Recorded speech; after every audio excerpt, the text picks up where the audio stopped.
Welcome, and let's begin today's meeting by starting with non-agenda public comments. And we have 3 today.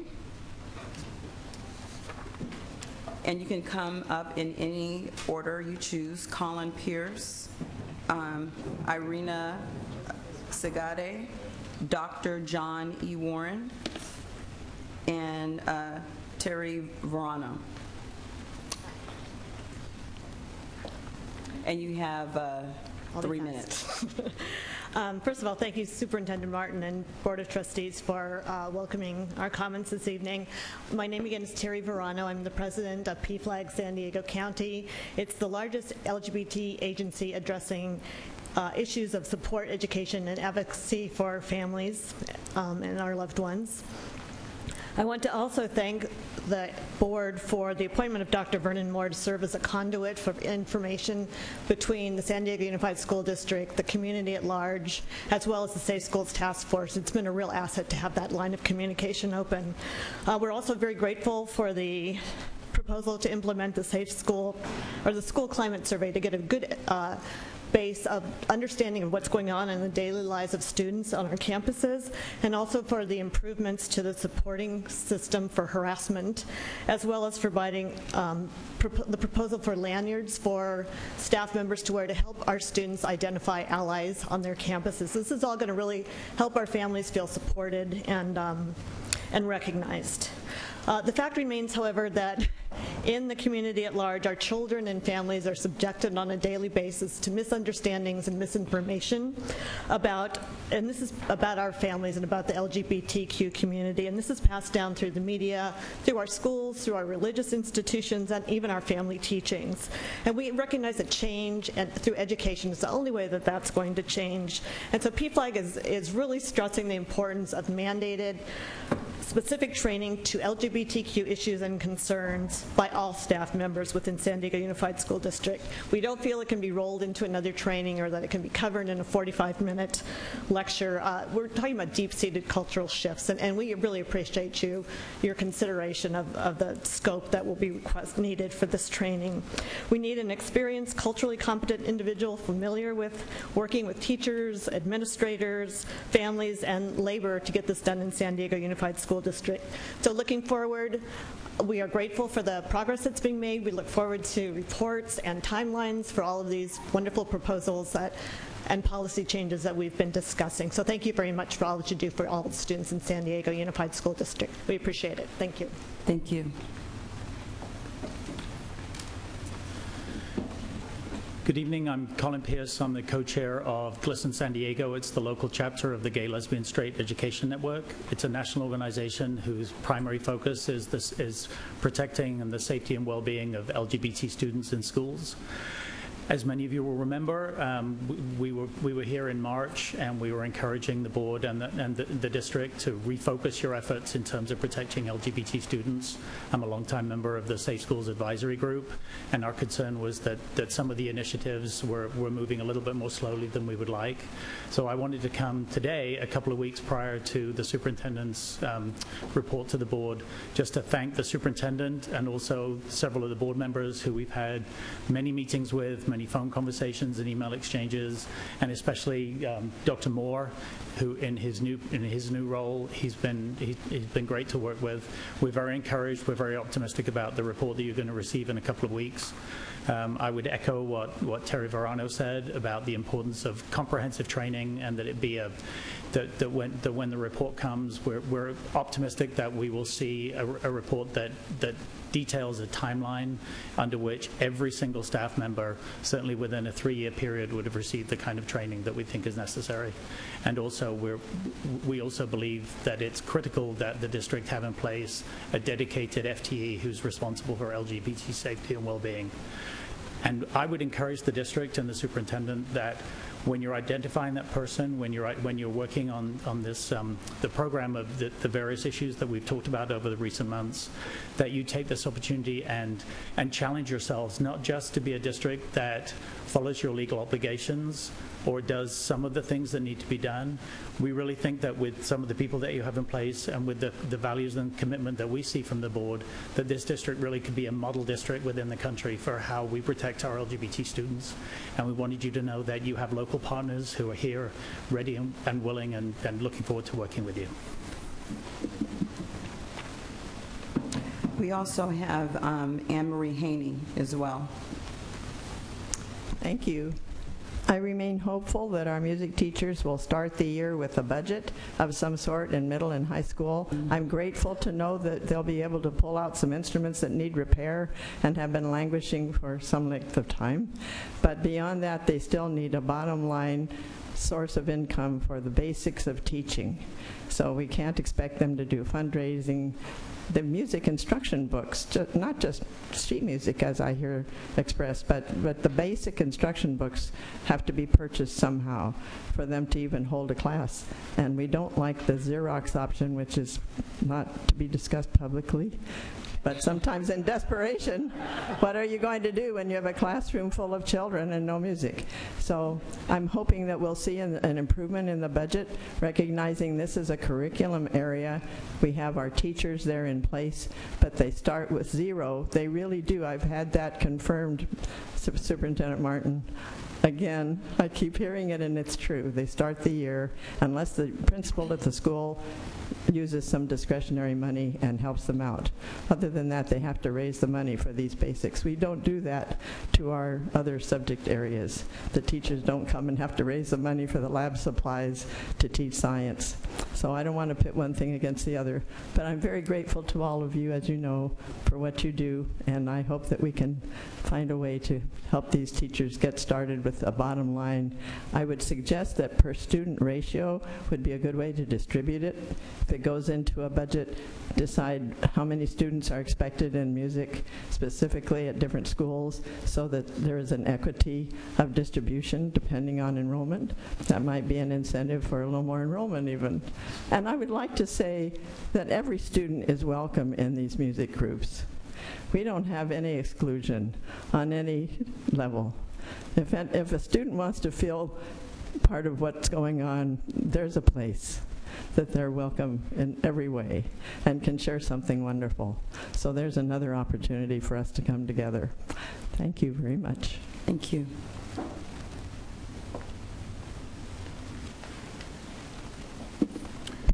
Good evening, members of the board, superintendent.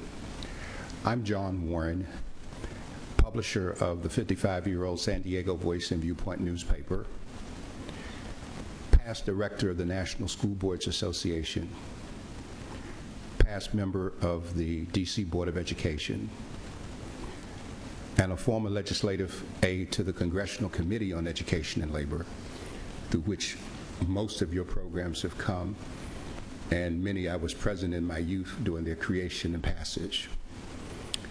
And I've elected to come before you today representing myself and members of the men of the African American community in San Diego County to express our support for our president, Ms. Marnie Foster. And I think that based on the items that I identified from my past, I have a sense of when people in the positions that you hold need to hear of support other than during times of crisis. And so I'm here to reaffirm the confidence that we have in the board president. We realize the way numbers fall, you don't always have the votes that you might need. But I think it's important for all of you to know and to be reminded of the level of support that she enjoys from the community, and that we stand with her, beside her. Many of our men are volunteers in schools serving as mentors to young people, and we are expecting great things. And I hope that my presence helps reaffirm the support and encourages you to give an extra ear for listening on those occasions when the numbers might not seem to fall her way. Thank you very much. Thank you. That concludes non-agenda public comments. And can we please rise for the Pledge of Allegiance?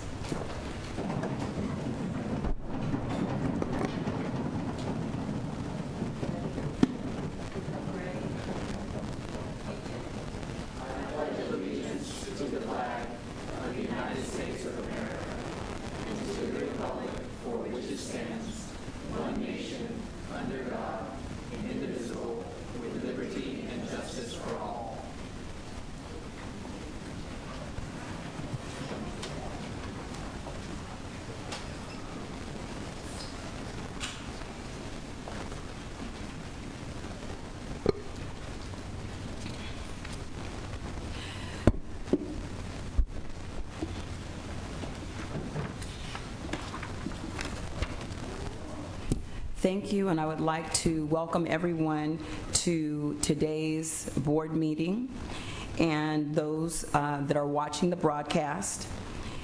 We have all board members present today. If you wish to address the board and have not filled out a speaker's comment form, you may do so by picking one up at either one of the exits and providing that to our board officer, Cheryl Ward. And I would like to request a motion to adopt the agenda. I'll move to adopt the agenda item, moving item G2 up to the front. Do I have a second? I'll second. Okay, please vote.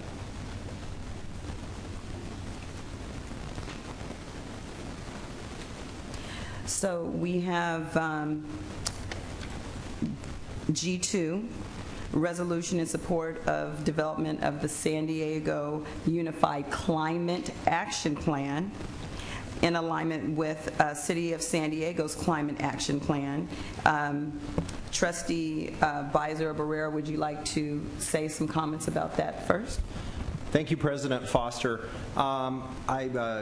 I really am excited about this item this evening and want to thank a lot of our partners in the community and some of the students in our schools that are bringing this item forward. It's so important that we understand that everything that we do in the school district and everything that we do in our community and our city of San Diego has an impact and an effect that has many ripple waves around the planet. We only have one planet. We all know that. And this Climate Action Plan resolution helps to continue to put a spotlight on everything that we can possibly do to improve our efforts to reduce our carbon footprint, so that when some of our younger students grow up, they'll live in a world where the air will still be clean to breathe and the water will still be clean to drink. And that is the motion that I'd like to make, is to adopt item G2, the revision as revised. Okay, yes. And thank you, President Foster. I just wanted to, for the public, make a quick, just notice, folks, that we've made a slight amendment to the resolution that had been previously posted, and it's in the therefore be it resolved section of the resolution. Basically, where the previous resolution talked about the district aligning itself with the City of San Diego's Climate Action Plan, in the amended resolution, we're talking about aligning ourselves with the overall goals of the City of San Diego Climate Action Plan, but in understanding that as a district, we want to maintain our flexibility to be able to move these issues forward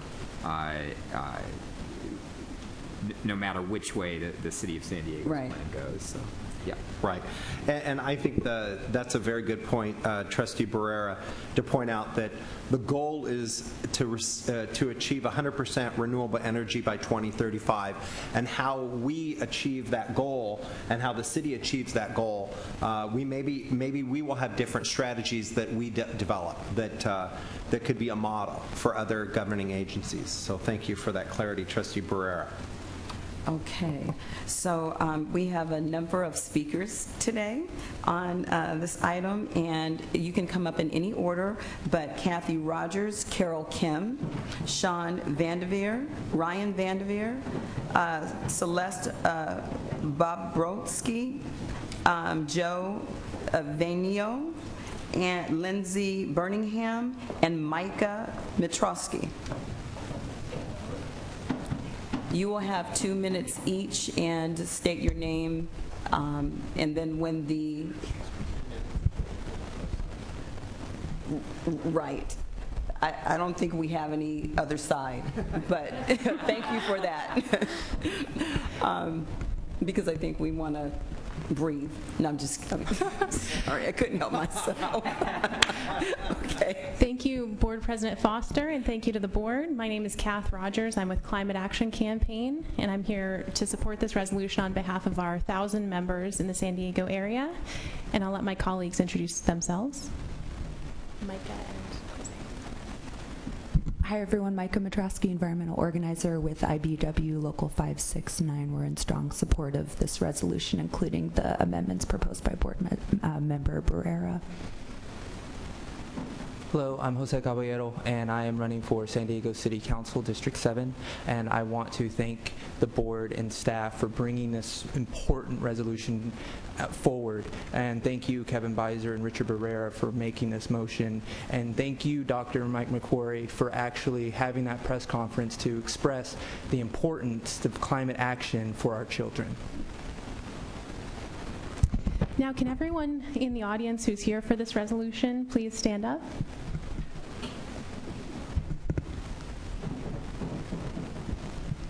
Thank you, everyone, for taking time out of your day to be here in support of our students' future.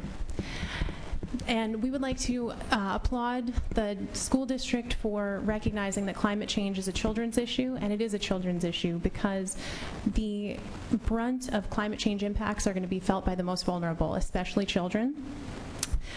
Our organization is working with the City of San Diego to promote the City of San Diego's climate plan, and we think it's a very logical thing to do for the district to model its own climate plan on the city's plan, and that's because San Diego's plan will make us a world leader in clean energy. It calls for 100% clean energy by 2035. It gives San Diegans options to get out of their cars and get on bikes and take public transit. Since there's no greater threat to our young people and future generations than climate change, we applaud you, the school district, for taking ambitious action. So we encourage you to support this resolution today. And I'll let my colleagues take it from here. Thank you.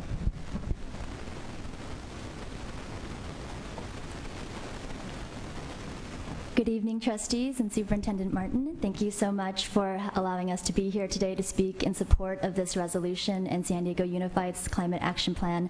My name is Carol Kim, and I am a parent in Mira Mesa. My children attend Hage Elementary. And I am really glad and grateful that you are moving on this and that you're considering the adoption of this resolution. This past week, we saw Comic-Con happen here in San Diego, and sometimes when we think about climate change, we think of it in terms of science fiction, that it's this strange, distant future, dystopian, that kind of thing. But what we have to realize as a people is that it's very real, that it is impending, and that we must act to do something about it. As a parent, it's very, very imperative to me that we do, and that ordinary people feel empowered to be able to actually speak out and work together to create solutions. So my kids are here today, and they wanted to speak too, so I'm going to let them have a word.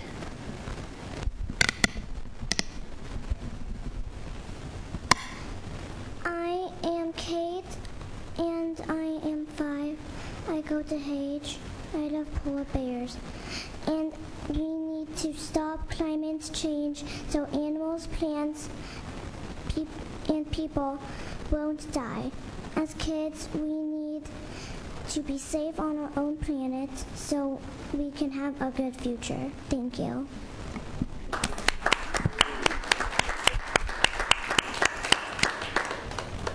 My name is Rowan Eng, and I'm going into the 5th grade at Hage Elementary. When I hear about climate change and global warming, I end up not being able to sleep because I find it scary. As a child, I want to have a happy and productive life when I grow up. To do this, me and everyone else need a healthy and safe environment. Please help us stop climate change. Thank you.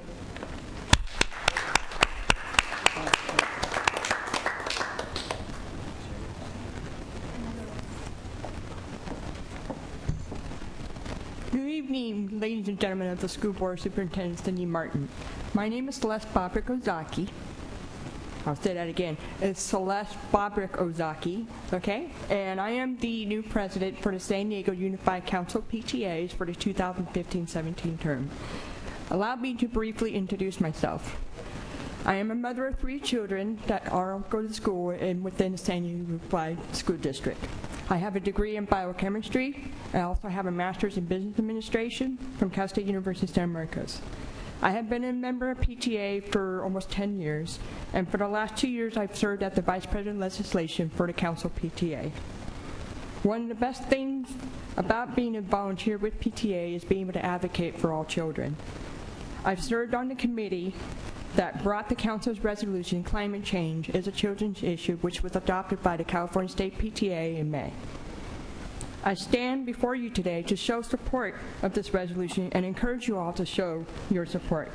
I am encouraged by the trend of this school board acknowledging that climate change is an issue by showing support for the Council's resolution back in December 2014 and then passing a resolution to act on AB 32. This is an opportunity for us to partner and to show support and to urge the City of San Diego to implement a climate action plan. Quoting from one of the first children's books written that touches on the issues of environmental impacts, the Lorax. Unless someone likes you, who cares a whole awful lot, nothing's going to get better. It's not. The message is simple. We need to work together to speak for our children and let them know that we care about their future. I am thankful for the leadership of my predecessor, Peter Derby Pattengill, for paving the way to establishing a partnership with the Council PTA, the school district, and I look forward on how we can partner on this issue and similar children's issues. Because together, we can make a difference for our children and their future. Thank you. Thank you.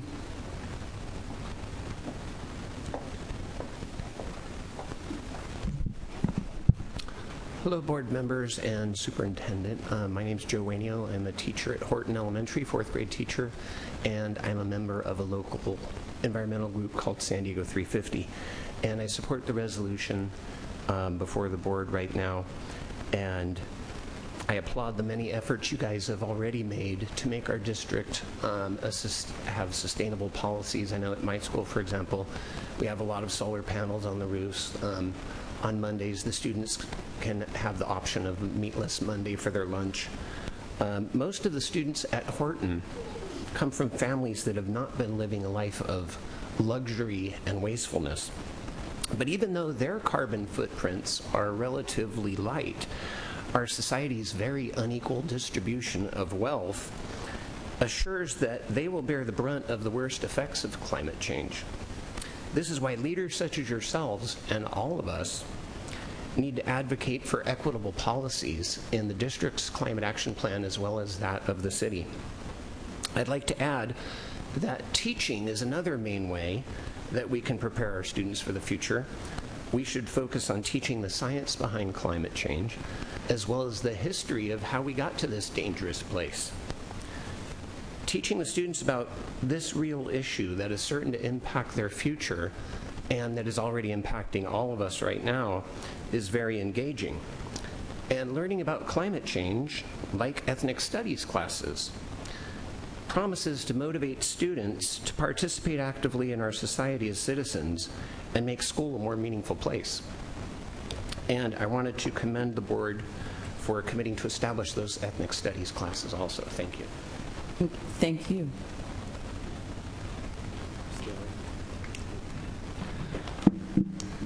Good afternoon, board.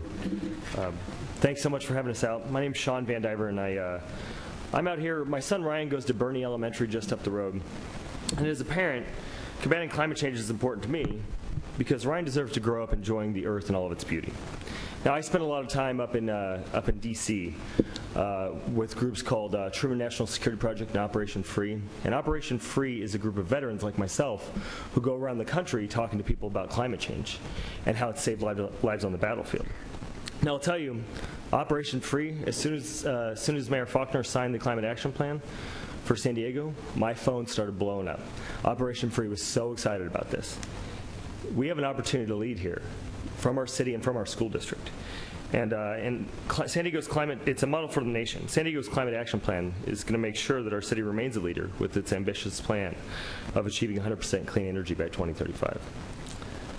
Now, as I said, I served in the Navy for 12 years. During that time, I saw the greatest fighting force in the world take climate change very seriously. In fact, it's on our top 10 list of greatest threats to our nation. This is important to San Diego because we are, most of you probably know, but some may not, we're home to the largest concentration of military forces in the world. And that's not, those folks don't live in a bubble. We have kids that go to schools here. And I'll tell you what, some of my buddies' lives were saved on the battlefield because of clean energy, because we leveraged renewable energy on the battlefield, which reduced our dependence on fossil fuels and made sure that there were less fuel convoys going down the road. So that means less bombs exploding, and more dads and moms came home to their kids who go to school right here in the San Diego Unified School District. So I'll tell you what, I, for one, am proud that my son's school district takes this issue very seriously and is committed to a sustainable future for Ryan and his friends. As a parent and a veteran, I applaud you guys. Please support this resolution, and Ryan would like to say a couple words. Ryan, why don't you tell us why the climate is important to you? Plants, animals, and humans depend on each other for their survival. The sun gives us energy and fuel. Go ahead. Fuel hurts birds. Wait. You tell us. What did you learn at school? Oil hurts birds. All right. Thank you, Ryan. That's why we don't. Oh, we're not. That's why we don't use oil. Thank you. Thank you. Good job, Ryan.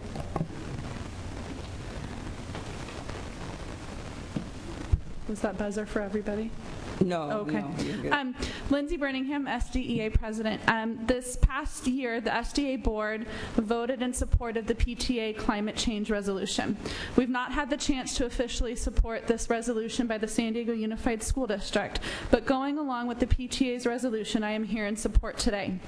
It is the mission of not only the PTA, but also SDA members to positively impact the lives of children and families, and this resolution does just that.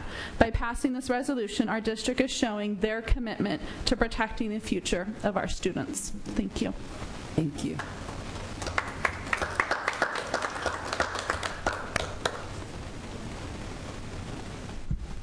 Thank you again, and we urge you to vote yes on this important resolution. Thank you. Okay. Are there any comments? Any board comments? Yes? Yeah. I want to remind the board of the December 9th resolution that was passed in support of the PTA-initiated resolution that climate change is a children's issue. I was pleased to work with PTA President Derby and the organization, and was thrilled to hear the ESEA's support of that resolution to make sure that this district went on record as supporting efforts to take action regarding climate change. And it was my first official board meeting, and it was my first resolution, and I take great honor in that it was about climate change and taking action. Okay. So if there are no further comments, can we please vote?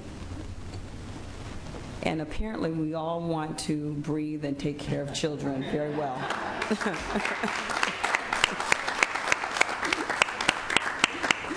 Okay, thank you.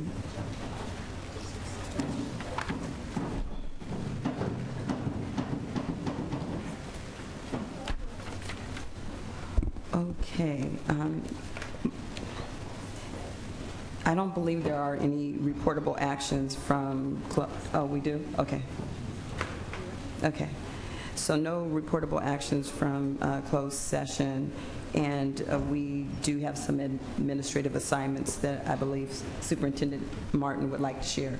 Thank you, President Foster. I'm going to read management appointments from June 30th, 2015.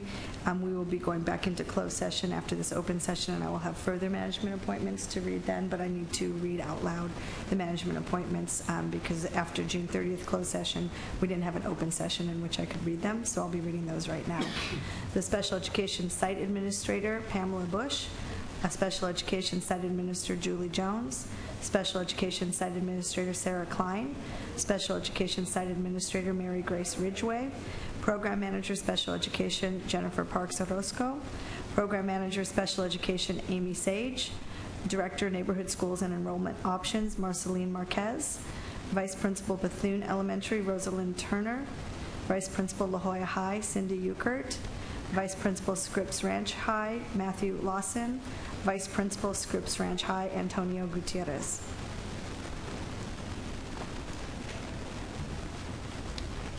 So moving right along to Superintendent information reports.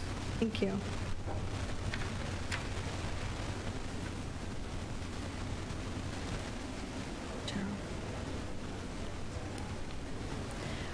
We finished our final Principal Institute of the Year was on June 25th at USD, where we reflected on a year's worth of learning, our 4 learning cycles.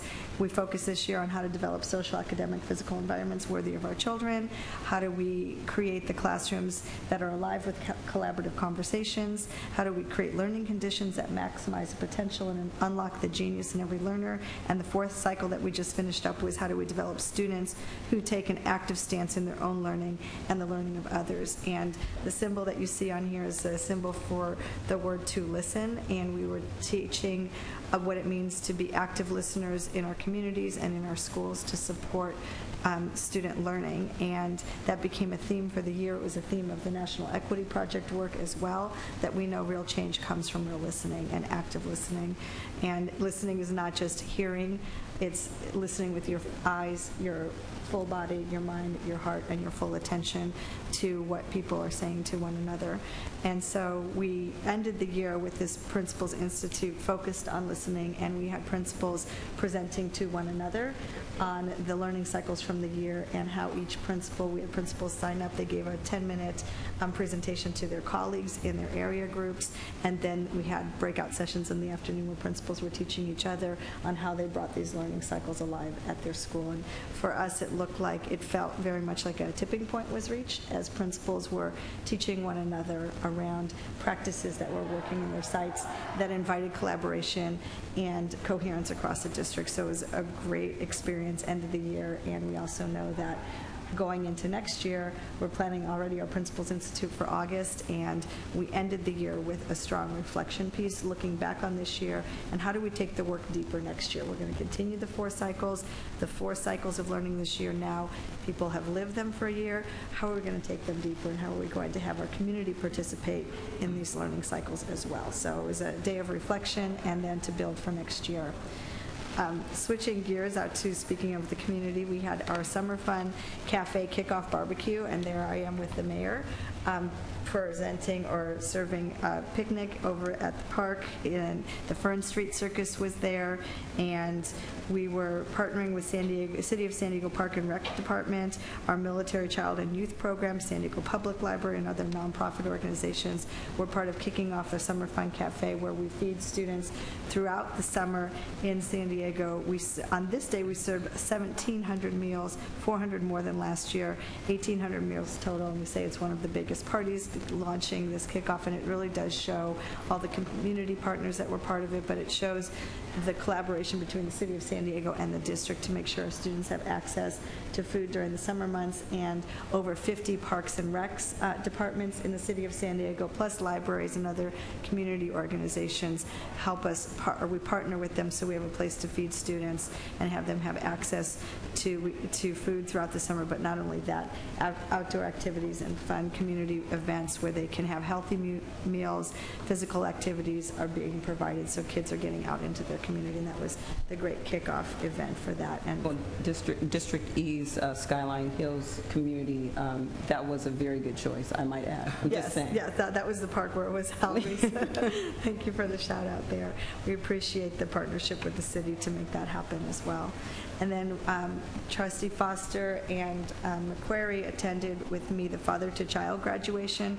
If you haven't heard of this program, very inspirational work that just was incredibly moving to me to see the work of this organization teaching fathers about the ways they engage as fathers in the community, being father figures, and going through an intensive, I think it was a 12-week program. I'm still a student of the program, but the program that they go through, you can tell the testimony that they were giving definitely changes lives, and to have a model program in our community and all the community partners that were part of that, quite inspirational, and to see fathers taking the role and given the tools and the strategies and the competencies needed to become models for the community. And so our students have great father figures and role models, and that there's an organization like Father to Child. It's something that I was appreciative for President Foster inviting me to it. She said, Cindy, you just have to see it and feel it and touch it and know. And when each of the fathers in this current graduating class gave a speech on what they learned and the way that they're able to parent based on this class was inspirational, and we're always looking for the kinds of programs that we want to replicate and invest in and grow more of. And when we see a model program like this, my wheels are turning to figure out how to collaborate and to bring more of this into our schools. But thank you for letting me know about this program that took place in Point Loma at Liberty Station, a great event. And wait, did I just skip a slide? I did. I skipped one. This was a third grade camping trip, Central Elementary. Let's talk about another community partner, the Jarrett Meeker Foundation. It's a foundation, of course, this was a camping trip that I went on with students from Central, but I want to highlight the Jarrett Meeker Foundation for the work that they do, collaborating with the district. The mission of the Jarrett Meeker Foundation is to bring outdoor learning experiences to students, especially low-income students. So far, they've served over 100,000 students representing 50 schools throughout San Diego County, and their programs have contributed more than $500,000 to programming that brings outdoor education to our students. So it's another example of how we work with our partners in alignment with our district goals. And Central Elementary has been started this camping trip 9 years ago at the Wild Animal Park, and it's transitioned now to doing it on our own at Stelzer Park out in Lakeside.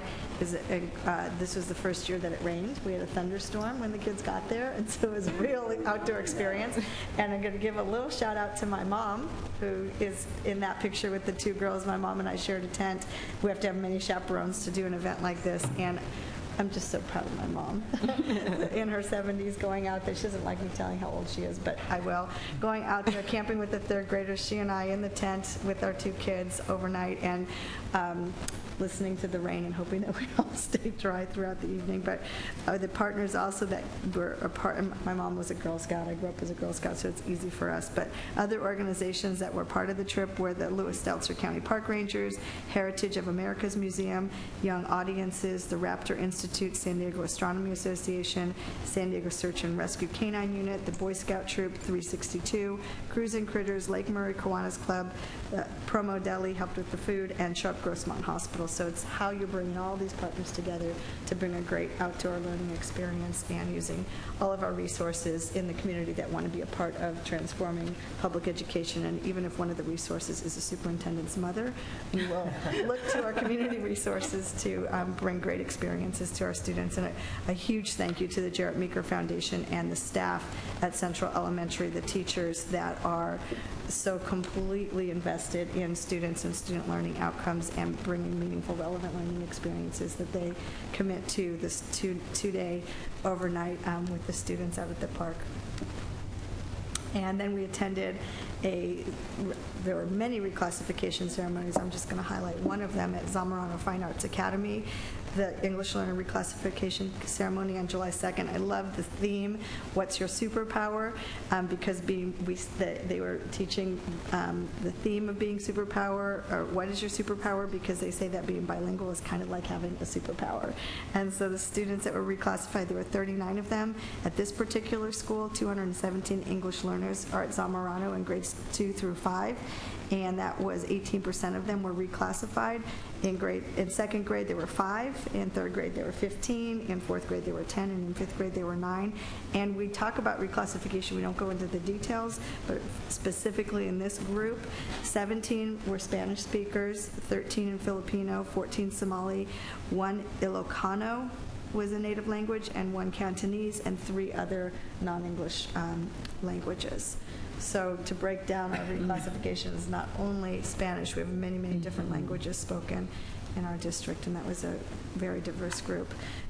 Then we were in the Scripps, we participated in the Scripps Ranch 4th of July parade. I saw all of our schools out there. EB Scripps had a huge contingency marching in that parade, sponsored by the Scripps Ranch Association, and there's a picture of Trustee Beiser and I and the Scripps Ranch High School cheer team, and behind them was the Scripps Ranch Band, and great community event. Seeing a lot of school spirit in this community parade and school participation was a pleasure. And then we had a 2-day institute as we move forward with our district's commitment to equity and our public commitment to equity practices, and addressing in a very public way anything that relates to equity and addressing institutionalized racism that exists in our district. We are taking that on, and we're working through the National Equity Project, and this 2-day institute included over 250 included our principals, our 5 board members, and our cabinet as the key leaders of this district taking on the equity agenda in a very public manner. So this is a 2-day intensive institute called Leading for Equity as we begin to engage the National Equity Project in the practices that we believe are so important to transformation of the outcomes for our students in our district. And our instructional site visits, I know we went to a lot of graduations, but there are still schools in session. This is from Ibarra Elementary, and it was a pleasure to visit Ibarra on June 24th and see some significant instructional shifts in that school based on the work that we know is happening in the PLCs and the learning cycles, and the way the principal is leading and giving opportunities for the teachers to become teacher leaders among themselves. That we've seen very strong practice in instructional shifts at Ibarra, and seeing impact of the work from our principal conferences. And at the end of the year, it's always great to go across a school and see the various classrooms across the grade levels and see the instructional shifts that are in place based on the support that the school is providing to the teachers to have the professional support they need for students to achieve. So there's some pictures from Ibarra. Thank you, Superintendent Martin. And board members, do we have any board reports that, yes? Dr. McGuire? Sure. I had did some graduations. We had a couple. Met with community groups and organizations, visited schools and some programs, and wrapped the time up with fulfilling some jury duty, as well as meeting with some students from Crawford. But just a brief overview of some of those activities. With community groups and with the graduations, it was the ceremony at Price. With over 100 students, 102 I believe there were, with 98% had received 4-year college acceptance. So it's an outstanding program that addressed students who would normally not be going to college, and they are doing an amazing program. I was present at the father-to-child graduation ceremony, which is absolutely incredible. Community groups, still working with Little Italy and Washington School on their dog run. I'm working with French American School on air conditioning, and we're doing with PB Town Council, which is a great supporter of schools in the Mission Bay cluster. Also with our local Rotary clubs in Mission Bay, and we're working to build alliances with Claremont and the Kearney cluster as well. I've met with Nomads International, which is a huge weekend soccer tournament. They have 426 teams that come from 3 different countries, U.S., Mexico, and Canada. They play 800 games over this 3-day period on 64 fields, and many of those are ours, as well as from the city and park. and they stay at 60 different hotels. So it's an incredible event. It's been going on for 30 years, and we hope to continue that partnership and support. I visited Tubman Village Charter School. I met the new principal, Dr. Barney Wilson, and looking forward to them getting off to a great start this year. And in terms of some of the other organizations and events, I was at the Navy's change of command for the Southwest region. We have 10% of our students, roughly 10 or 12,000 of our students are children from military families. It's it was nice to be a part of that major effort because of the number of students that come from our work with our Navy and our military base. I also attended an event with the Panama City. The City Council last night passed the approved the charter of Panama City and San Diego. It makes them the 16th sister city for San Diego, and we're looking for a school here in our system to partner up with a sister school in Panama City. So we have a couple of candidates, and we hope to be able to do that in sometime next year. The group I met with this afternoon was our students from Crawford. They're part of the restorative justice. They're the students' leader there, incredibly energetic and engaged students who want to carry our mission of dealing with students differently, to identify students early, and to work with them through team court, through team restorative justice circles, and with a way to resolve issues at the most appropriate level where everybody wins and succeeds. So it's been a great week, and I look forward to a relaxing summer vacation. Any other board reports? No? Okay. Yes. Oh, okay.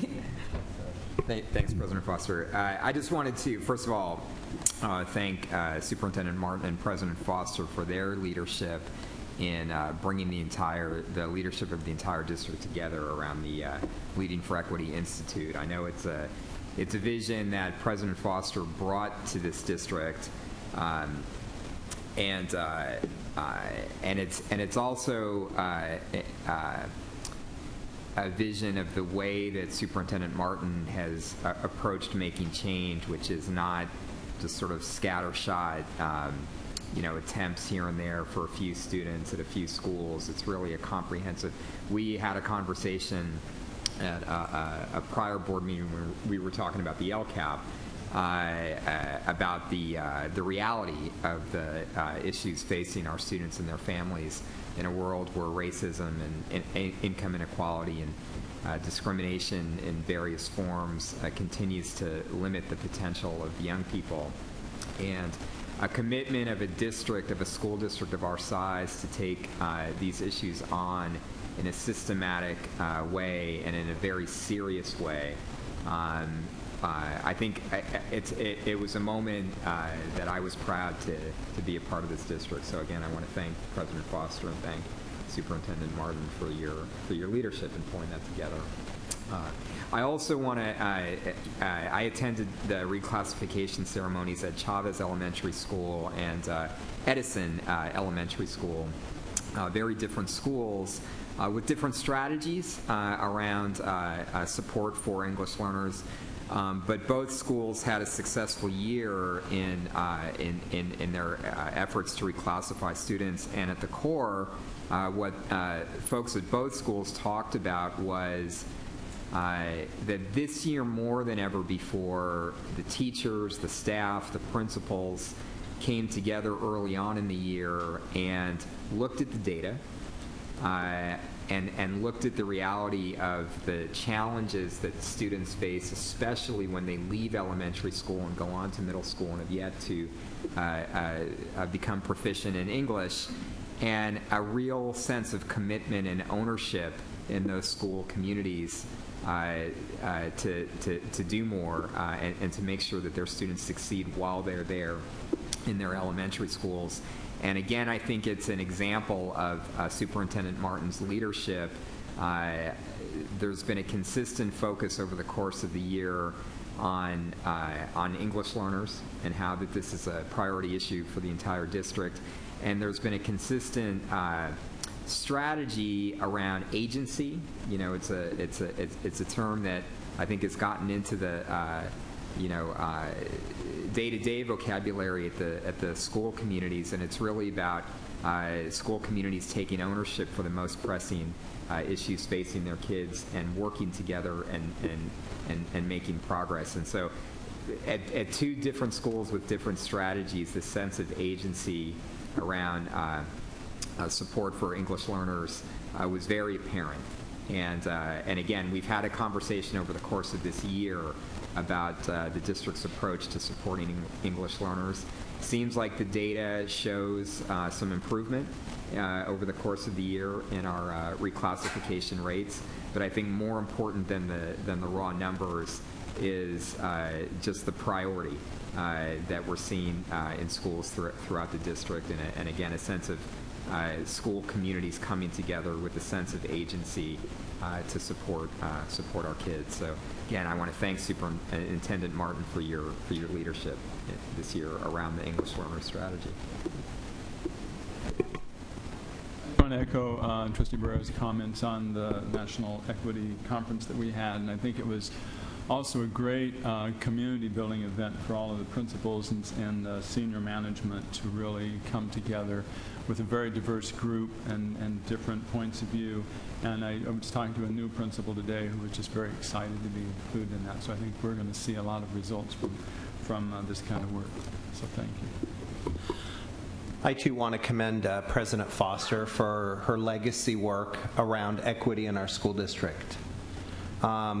You know, she's only been on the board for a couple of years, and she's already helped the board, the superintendent, the district achieve what a lot of people don't achieve in a lifetime's worth of work.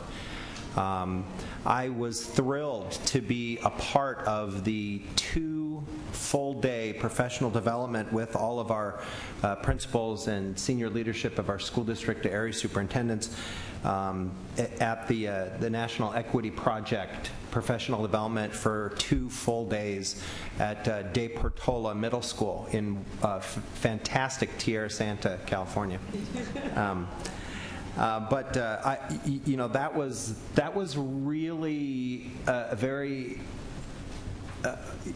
very moving experience for me. I've attended a lot of equity and diversity trainings in my lifetime as a teacher and as a professional in the private sector, and this was probably the most profound, open, honest conversation to discuss the reality of what's going on in our country, our school district, our city, our communities, but also to really look inward. And it was phenomenally profound at the way that it was presented. And so I was just very pleased with the work of Superintendent Cindy Martin and President Foster to bring the National Equity Project to our school district to help us through some of this transformation, the transformative work to try to make our schools even better for our kids. You know, I also, as was mentioned earlier by Superintendent Cindy Martin, attended the 4th of July parade in Scripps Ranch. With all the schools were very well represented in Scripps Ranch.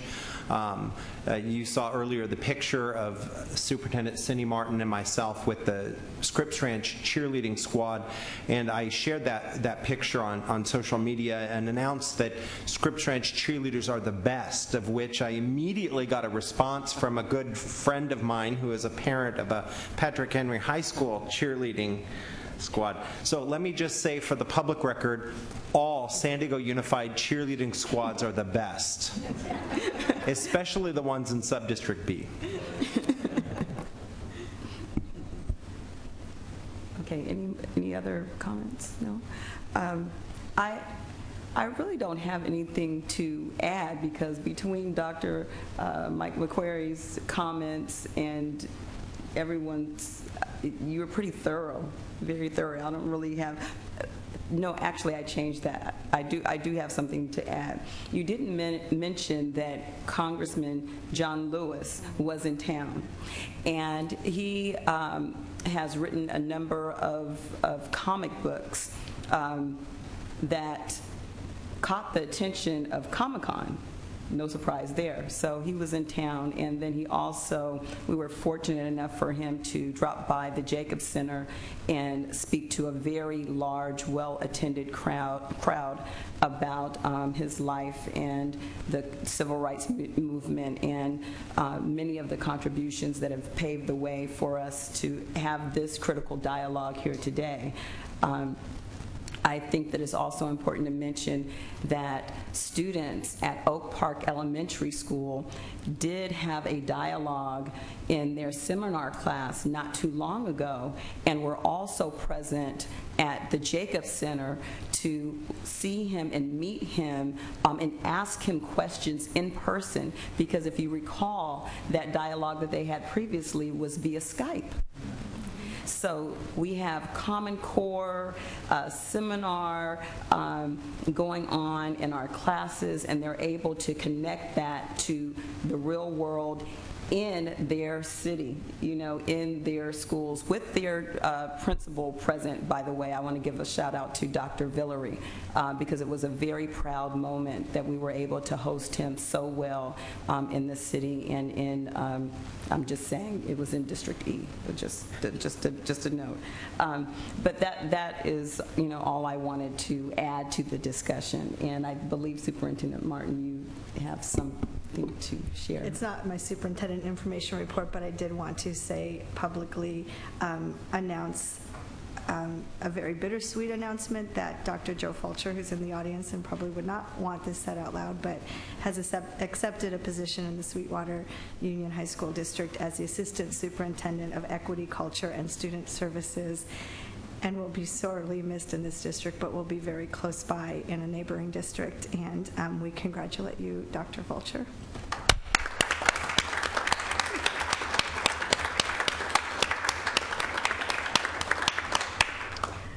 Along with Dr. Fulcher, I also will say that Anna Alvarez, the principal from Crawford High School, has also accepted a position as Assistant Superintendent in Sweetwater. And I don't know if I have the title right. I think it's Curriculum and Instruction. But so Dr. Fulcher and Ms. Alvarez will be taking those positions, and sorely miss members of our community as we continue to do work in San Diego County on the benefit of for all students in this county. To find members will serve students in a district here in this county. So I wanted to add that to tonight's report. Ditto. I'm just saying. And I'd like to extend a warm welcome to Sweetwater School District. Okay. As a teacher in Sweetwater, you. As a teacher in the Sweetwater School District, yes. Right, that's a very important footnote. Okay, now where was I? I gave this to you. Okay. I move item E1, if you're moving to that. Okay. Second. All right. Public hearing, gavel. Okay, I guess I'll open it. So we'll open the public hearing on 2015-16 Annual Service and Budget Plan for the Local Plan for Special Education. Superintendent Martin and... This certification is required by the California Department of Education.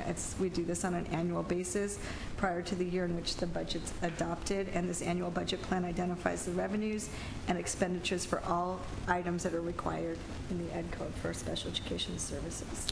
And Sonia Picos is here if you have further questions. Okay. Did you? Okay. If there are no questions, and seeing that there are none, can we please vote? I move item E3. Second.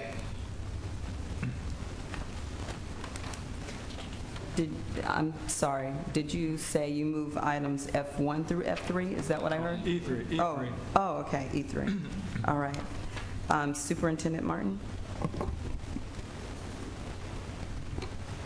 Thank you. This is our agreement with the Confucius Institute of San Diego State to continue providing the Mandarin instructors for district schools with the Mandarin language programs, and we're just asking to approve this agreement with the Institute for the schools that currently have Mandarin language programs. And as you know, in 2008, Barnard Elementary is one of our magnet Chinese program with the support of the Partnerships and Education Office and our partnership agreement with Confucius Institute.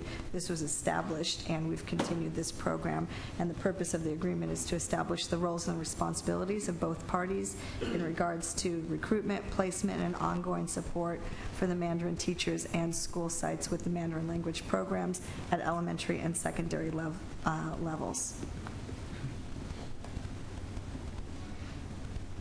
You had a comment? Just a brief comment. Very important program and a service to continue to provide the quality instruction in this critical language area. And without this agreement, without this service, without the effort that's being made here, we will not be successful. So it really is essential. I'm really pleased to see this is going forward and taking action. I look forward to supporting it. Thank you. Can we please vote? That passes unanimously. I move the board consent agenda. Second. Okay. I believe we do have a speaker on F3, though. 3 speakers. Okay. So on F3, we have Lindsey Burns, Martha Cox, and Scott Mullen.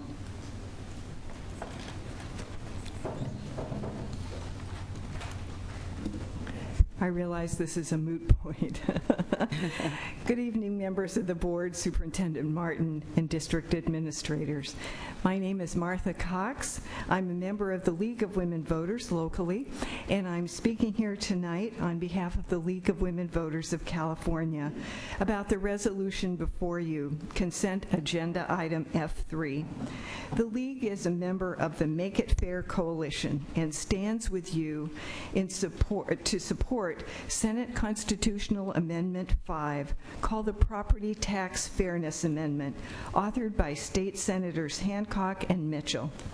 SCA 5 proposes that a regular reassessment of commercial properties should be phased in over a number of years to ensure that commercial properties are assessed at fair market value and are paying taxes accordingly.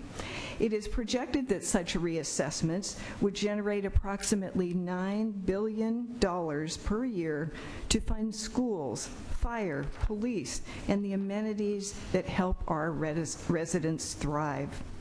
In 1978, when Proposition 13 passed, it drastically changed property taxes for homeowners, but it also created serious loopholes for commercial property owners as well. And when the legislature created the further loophole that no reassessment of commercial property would occur at the time of sale unless 50% of the ownership changed, businesses have taken advantage of this opportunity to restructure ownership designation to avoid reassessment. At the time of Proposition 13's passage, property tax revenues that fund schools and local services were shared fairly equitably, with 45% coming from commercial and industrial properties and 55% coming from residential. As of today, approximately 72% of the state's property tax revenue comes from residential, while 28% comes from commercial industrial properties. As you know, property taxes fund the services and amenities that we all rely on for both individuals and businesses alike. We all have a vested interest in educating our children, as well as ensuring the safety of our residents and providing needed services when required. You don't need to ponder any further than to think about the roads you just traveled to get here tonight. Simply put, commercial property owners benefit from the same services and amenities as other residents. It's time that they pay their fair share. We think it's time to make it fair.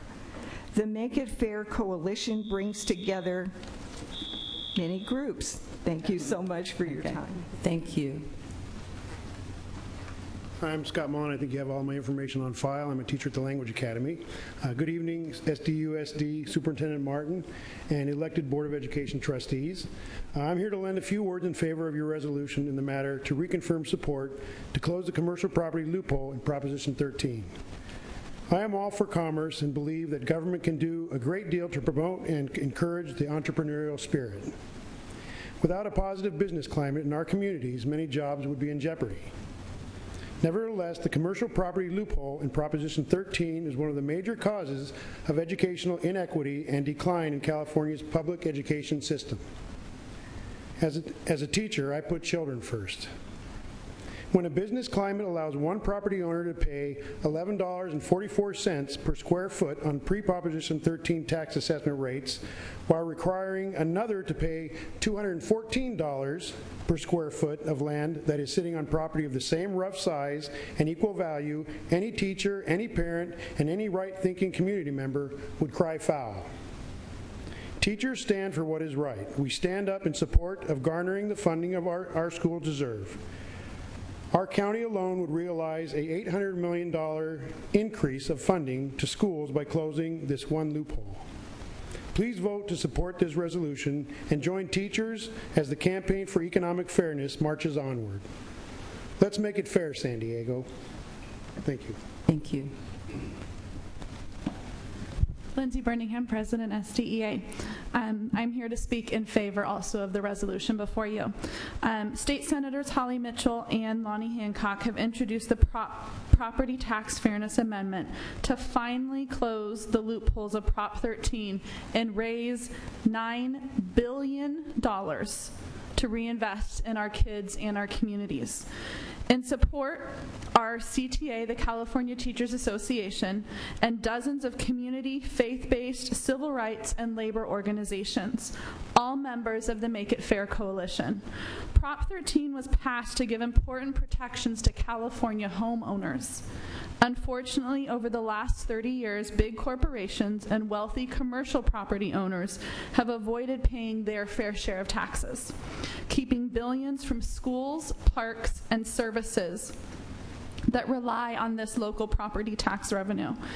This amendment closes the loopholes and provides new funding to our communities, our parks, and most importantly for us, our schools. Coalition partners are banding together in support of this amendment, engaging colleagues, friends, and neighbors, and telling them about the flaws in the commercial side of Prop 13 and how the loopholes have kept billions from our schools and communities. I encourage you to pass this resolution, and we look forward as part of the Make It Fair campaign to work with you throughout the next few months. Thank you. Good evening.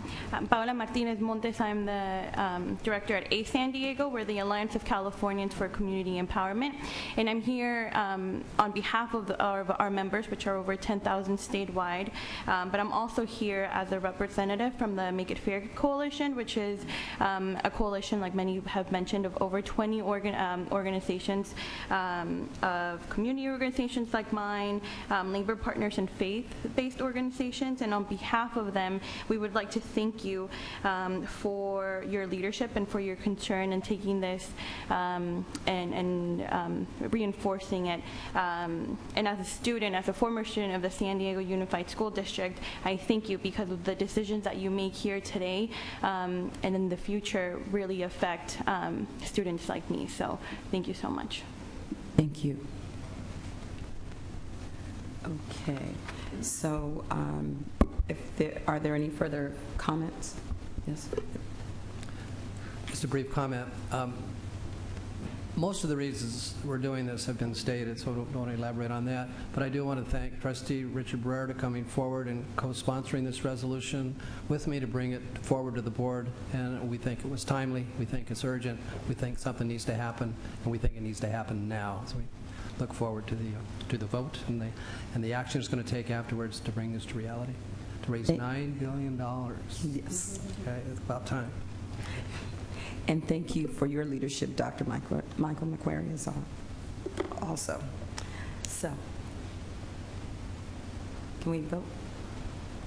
Okay, that passes unanimously. Yay!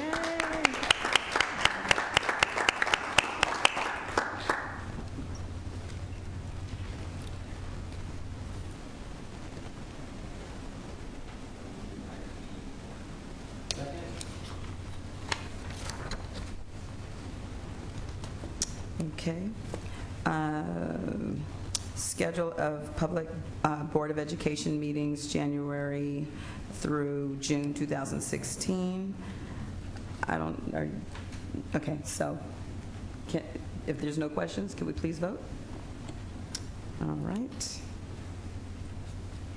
I'd like to move item G4. Second. Okay. MOU with San Diego, SDEA, San Diego Educators Association, regarding the 2015 retirement.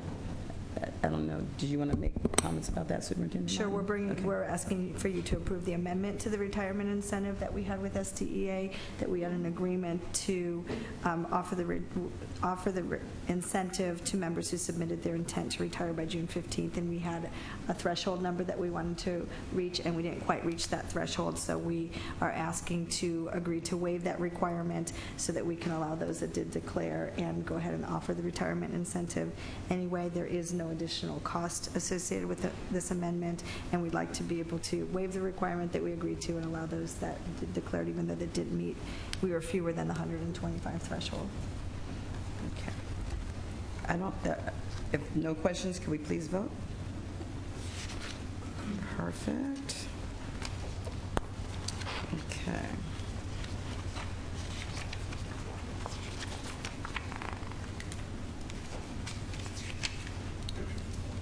No one wants to move G5?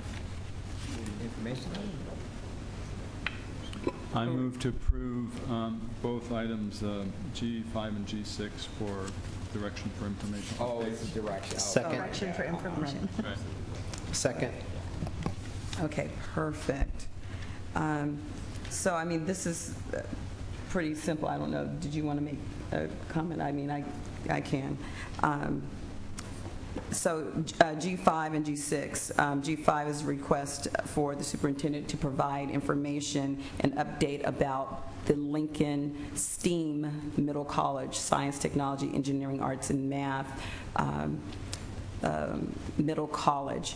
And so it's been a little bit over a year since we've declared Lincoln a state of emergency, invested over $750,000 into the instructional program at the school, and we're interested in having a conversation about the progress that has been made and the additional supports given to the school. And so that's that request. And then G6 is requesting for the superintendent to provide information and update on the Office of Youth Advocacy. And you've heard a lot tonight.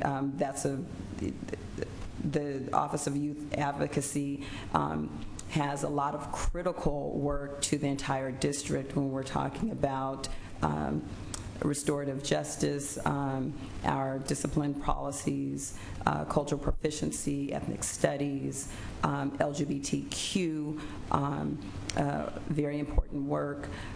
So it would be very important, especially considering the reorganization that has taken place, and elevating this work to find out the goals, the structure, the supports that are in place to ensure that we have outcomes, significant outcomes for our students. So that's the request, and we can... And that's for the July 28th meeting, right? The July 28th meeting, absolutely, to bring that back rather shortly. You want it by then? That's because I know that you've already been doing the work, and it's just a report. So I don't know if there's any further discussion on that. We know what to do, which is to vote. So let's vote. Okay, that passes unanimously because we want to move significant work forward. It's just the right thing to do. All right, so moving right along. I move the superintendent's consent agenda. Okay. Second. All right. I'd like to pull one item. I'd like to pull item I-41. 41? Yes. Oh, okay. So I'm going to pull I-41, and so the motion has been seconded with pulling I-41, correct? Did you amend your motion? Well, we can discuss I-41 and then see whether or not. Okay. Well, I just, we have some speakers here in support of item I-41, Okay, including some then in that students. case, I'll amend it for all of the items minus 41. Okay.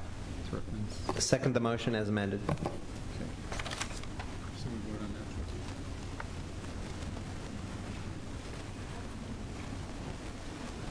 that. Oh, okay. No speakers on I-41? Vote on But, Why don't we vote on the Vote on everything but except 41. Right, so did you amend yours? Yes. Okay. So everything except 41. We can Okay, vote on yes, please vote. Okay. Now the speakers will come out. Okay.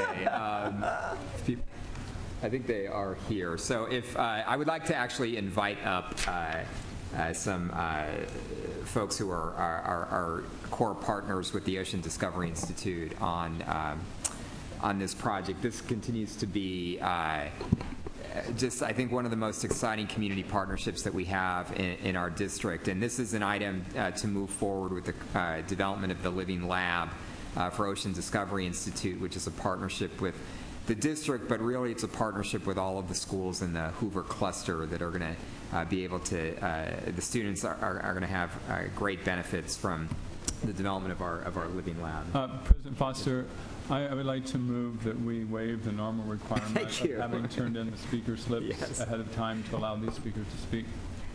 Thank you. Second. All right. Vote on Please that. vote. Yeah. Having waived the requirement. Wait, okay. Did we all do? Okay, good. All right. Okay, now we're good. Okay. Oops. Oh, unanimous. Wow. That's unanimous. Okay. If we could. All right. You've been unanimously invited to speak. So first of all, I want to say thank you to the board and staff and for all your support. My name is Empress Elaton. I'm 18 years old, and I just recently graduated from Hoover High School. I'm attending UC Santa Cruz in the fall, and I'm going to study computer science. So my involvement with ocean discovery started when I was in 6th grade, through multiple in-class lessons on varying scientific topics. And after that, I was so interested, so I continued to be involved with the program. And through them, I've been able to participate in a number of their internships and other programs. And one that specifically impacted me was the Bahia program, where I got to travel to Mexico and do real scientific research and interact with a number of scientists. And ocean discovery has really given me so much exposure to science, and they're one of the main reasons that I'm pursuing a career in the STEM field. So I'm really excited to see the Living Lab in my community, and I know that so many more students are really going to have the opportunities that I had and really discover their passion for science. So I really want to say thank you again for all your very valued support, and I can't wait to come back and really see all the positive changes and really be a part of that. So thank you so much. We're hiring, so so remember us when you finish all that work, because we want you. I'm just saying. Hi everyone. Once again, as you said, I would like to thank the board for your continuous support and also for giving us time to talk briefly today. My name is Emmanuel Waldemariam. I'm a graduate of Hoover High School and UCSD, and currently I'm a manufacturing engineer at UTC Aerospace Systems here in Chula Vista. My involvement with Ocean Discovery Institute started about 6 years ago, right after me and my family moved from Ethiopia to San Diego. As most immigrant families, my family wanted me to push further in education, but coming here right at the middle of junior year high school, I really didn't know quite how to get there. So luckily, I got involved with the programming Ocean Discovery Institute provides, and through that, I was able to empower myself and believe that I can actually attain higher education and also just know the know-how of doing the right things to go to college. And then after that, I went to UCSD for 5 years, got a degree in engineering, and throughout that time, I continued to benefit from the programming Ocean Discovery Institute provides to land internships and whatnot that ultimately led to my career in science. So reflecting back on all these great resources I took advantage of through Ocean Discovery Institute, I'm really quite excited for the students that are in middle school and high school now, taking advantage of the programs this organization provides. And also, I'm really excited to see the impact of Ocean Discovery grow in the community of City Heights, and when the Living Lab will be able to open the doors to many more students like me. And this is quite a personal story for me too, because my sister now is also a junior in Hoover High School and also part of Ocean Discovery Institute. So as you know, her involvement with Ocean Discovery grows, and see her take advantage of the same things I've took advantage of. It's only, you know, we can only imagine what, like, you know, how many more kids can take advantage of the programmings. And also, I'm looking forward to, you know, coming back to Community City Heights and mentor and tutor the kids that are in the same place as I was a few years ago, so that they can get to where I am now. Once again, thank you for giving us time. Have a good night. Thank you. President Foster, could I ask a couple? What is your name again, sir? Oh, Emmanuel. Emmanuel, okay. Yes. Just a couple of questions, not completely related. What languages did you speak when you came here? I spoke native language in Ethiopia, Amharic. Okay, and you learned English here? For the most part, yes. Yeah. Right. Okay, and you came here as a junior? Yes. And you graduated, and when did you graduate? How long were you in high school here? 2 years. After the 2 years, okay, very good. We've just been talking about English language learners, and the fact that you came as a junior in high school, participated in the curriculum, and went on to be very successful is a great testimony to what can be done. All right. A big part of that was also like for a summer after junior year, I was with a group of the PTA program Empress talked about. I was with a group of 15 kids in Baja, Mexico. So when you're here and there are people who are speaking your native language at home, it's really easy to get by without learning English. But when you're in Mexico 5 weeks with no one else understanding your native language, you kind of have to learn English. Right. Okay. Very good. Thank you very much for that information. Thank you very much. And very President impressive. Foster, could I also just thank you, and I just wanted to thank Sheriff Fissler, the Executive Director of Ocean Discovery Institute, for working with us. And thank you to Superintendent Martin and Andra Donovan and Lee Dolgoroff for working so hard together to help make this project continue to move forward. So. Yes. And I will move item 31. Second. All right. Can we please vote? Yay!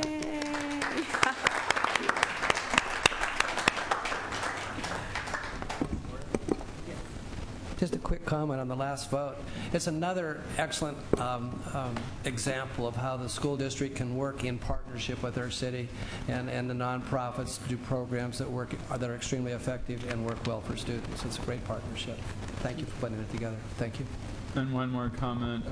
Board Officer Cheryl Ward has on the script that the meeting will end at approximately 6:34. I bet on another number. No, I'm just kidding. I'm just kidding. Just kidding. Just kidding. That's experience. Okay. Meeting adjourned to closed session upstairs.